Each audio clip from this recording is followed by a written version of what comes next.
"Why are these bills in your name?" my dad shouted, slamming the envelope on the table. My sister smirked and said, "Maybe ask her where the money went." Everyone stared at me as my mom whispered something that changed everything. My name is Natalie Brooks, and I'm 34 years old. I work as a medical receptionist at a small clinic in my town. It isn't glamorous work. Most days I sit behind a desk, answering calls, scheduling appointments, and helping patients fill out forms. The job is steady, though, and I'm grateful for it. I've always believed that stability matters more than showing off. I work long hours and try to save money every month because my dream is simple. I want a small home of my own someday. Nothing fancy, just a quiet place where I can breathe. Growing up, my younger sister Emily was always the favorite. She was the one my parents praised at every dinner. If Emily got a promotion at work, it became a family celebration. If I worked overtime to pay bills, nobody noticed. They called Emily ambitious and successful. They called me responsible, but in a quiet way that felt invisible. Still, I helped whenever my family asked. I paid for groceries sometimes. I covered small bills when my parents were short on money. I believed family loyalty mattered. I wasn't rich or glamorous, but I had something they never expected: patience and the truth. And the night those utility bills landed on the dinner table was the night years of quiet manipulation finally surfaced.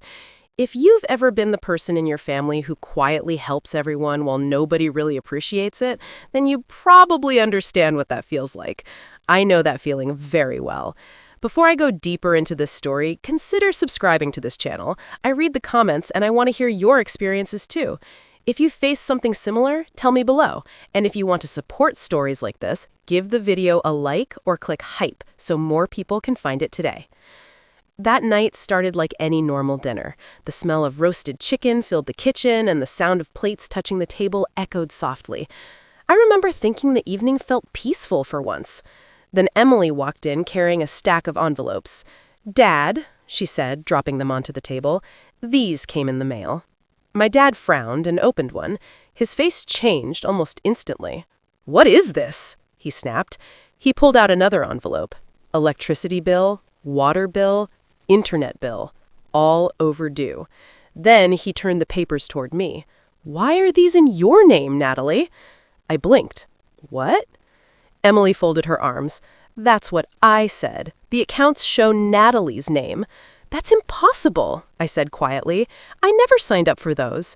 Dad slammed his hand on the table. The plates rattled. "Don't lie to me." "I'm not lying," I said, my voice shaking. Emily sighed like she was tired of the situation. "Dad, maybe she used the accounts and forgot to tell us." "I did not," I said.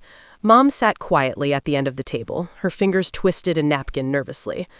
Dad kept flipping through the documents. His anger grew with every page. "You've been using the house utilities under your credit?" he shouted.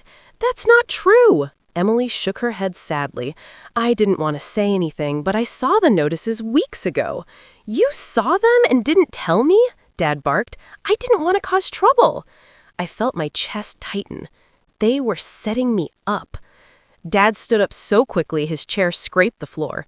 "You've put this family into debt," he said. "I didn't sign anything," I protested. Then he pointed at the final paper. "And what about this loan payment?" My stomach dropped. "What loan?" He shoved the document toward me. There it was, a monthly payment connected to the utility account. Thousands of dollars. I felt dizzy. "I never took a loan." Emily looked shocked. Too shocked. Dad turned to Mom. "Did you know about this?" Mom looked pale. Her eyes darted between us. Finally, she whispered something that froze the room. That loan was supposed to help Emily. The silence that followed felt heavy and cold, and in that moment I realized someone had used my identity. Emily crossed her arms and spoke quickly. "Natalie said she would help months ago." I stared at her. "That's a lie!" Dad didn't hesitate. Emily wouldn't lie about something like this. Of course he believed her. He always did. I tried explaining. I told them I never signed any documents. I asked them to check the details carefully. But nobody listened. The next morning, Dad started calling relatives. "I don't know what Natalie was thinking. She put us in financial trouble." Within days, the story spread across the family. At our next gathering, the tension was unbearable. I could hear whispers when I walked into the room. Aunt Linda pulled me aside. "Natalie, you should have been more responsible." Uncle Dan added, "Family finances aren't something you hide." I tried defending myself. "I didn't take the loan." Emily stood nearby with a sad expression. "I'm stressed too," she told everyone softly. "This situation is hurting all of us." The acting was impressive. Later that week, Emily cornered me in the hallway at home. "You should just take responsibility," she said quietly. "For something I didn't do? Dad will forgive you eventually." I stared at her. "You're asking me to lie. I'm asking you to help your family." Something inside me finally shifted. I stopped arguing. Instead, I started paying attention. I reviewed every statement, every notice, every account detail. And in my mind, one promise formed. If they want me to be the villain, they'll regret it. I began investigating quietly. At night, when the house was silent, I opened my laptop and examined the loan documents. The signatures looked strange. The digital authorization records raised questions. Then I remembered something from my job. At the clinic, I manage patient records carefully. Every email, every confirmation, every message gets saved. So I checked my own inbox history. What they didn't know was that I keep everything, every email, every message, every receipt. That habit had always helped me at work.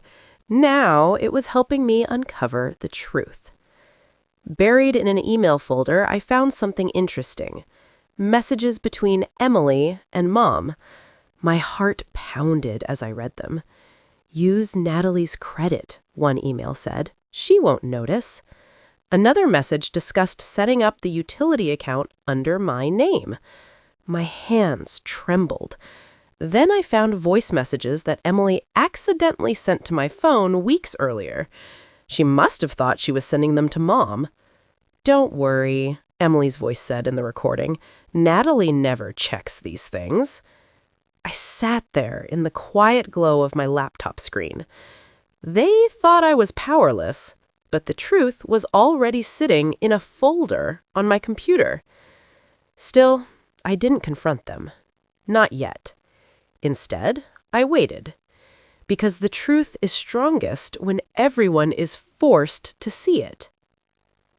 The only person I told was my cousin Rachel. Rachel had always been the black sheep of the family. She spoke her mind and never played favorites. When I showed her the emails, her eyes widened. "I knew something was off," she said. "You believe me?" "Of course I do." Rachel helped me organize the evidence. We sorted emails, messages, and account records carefully. Then she told me something surprising. "Emily has done this before," Rachel said. "What?" "She pressured Aunt Carol into co-signing a loan years ago. It ended badly." The pattern became clear. Emily manipulated people, and Mom helped. Rachel leaned back in her chair. "You shouldn't stay quiet about this." "I won't," I said calmly. Meanwhile, Emily grew more confident every day. She assumed I would eventually accept the blame. Dad even brought legal forms one afternoon. "You'll sign these and take responsibility," he said. I looked at the papers, but didn't argue. Rachel later suggested something bold. "The next family gathering," Rachel said. "That's when you reveal everything." I nodded, because the truth deserved witnesses. Dad's birthday party arrived 2 weeks later. Relatives filled the living room with laughter and conversation. The smell of cake and candles filled the air. Emily looked cheerful, confident. During dinner, Dad mentioned the loan problem again. "I still don't understand how Natalie let this happen," he said. That was my moment. "I'd like to say something," I said calmly. Everyone turned toward me. I walked to the TV and connected my laptop. "What are you doing?" Emily asked, nervously. "Showing the truth." I clicked play. Emily's voice filled the room. "Don't worry, Natalie never checks these things." The room went silent. Next, I displayed the emails on the screen. Messages between Emily and Mom. Plans to use my credit. Dad stared at the screen in disbelief. "What is this?" he asked slowly. Emily shook her head quickly. "That's fake." Rachel stepped forward. "I helped Natalie verify everything," she said firmly. The evidence kept appearing. Emails, messages, records. I looked at my family calmly. You wanted someone to blame, but I brought the truth. Dad's face turned pale. Mom began crying. "I thought Natalie could handle it," she whispered. Emily tried speaking again, but her voice cracked. Finally, she grabbed her purse and stormed out of the house. The whispers around the room grew louder. For the first time, everyone saw the truth. I refused to take responsibility for the fraudulent loan. The bank investigated the documents. The evidence made it clear that I had not authorized anything. Dad apologized awkwardly a few days later. "I should have listened," he admitted. But some damage cannot be undone. I moved out soon after. A small apartment across town became my new start. Rachel stayed close. Her support meant more than she probably realized. For the first time in years, I felt free. Sometimes, the loudest accusations come from the people hiding the biggest lies. Walking away was the best decision I ever made. If your family has ever tried to blame you for money problems or take advantage of your trust, then you understand how painful that can be. I'd really like to hear your story. Share it in the comments so others know they're not alone. Subscribe if you want to be part of this community, and click hype to help this story reach others who need it. Did this story feel familiar to you? Let me know by liking the video and sharing your thoughts in the comments. Your experiences matter here. If you want to help more people hear stories like this, click hype and spread the message. Thank you for being here and for listening.